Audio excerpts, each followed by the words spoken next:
Pusat Pelaporan dan Analisis Transaksi Keuangan mengkonfirmasi bahwa ex-pejabat Direktorat Jenderal Pajak Rafael Aluntri Sambodo memiliki safe deposit box di salah satu bank badan usaha milik negara.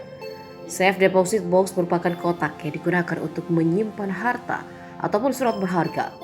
Kepala PPATK Ivan Yustiavandana juga membenarkan bahwa safe deposit box itu berisi uang hingga puluhan miliar rupiah.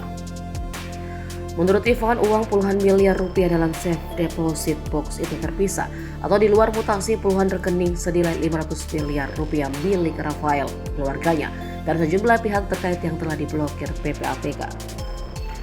PPATK sebelumnya juga telah membekukan sejumlah rekening sejumlah nasabah yang diduga menjadi nomine Rafael. Salah satu di antaranya adalah konsultan pajak.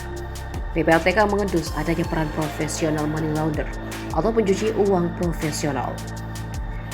Meski demikian, Ivan belum berkenan menyebut berapa jumlah perputaran uang dalam indikasi pencucian uang Rafael. Belakangan, konsultan yang diduga menjadi nomine Rafael itu melarikan diri ke luar negeri. PPATK juga menyebut bahwa terdapat 2 mantan pegawai Ditjen Pajak yang menjadi nomine Rafael. Mereka bekerja pada konsultan tersebut.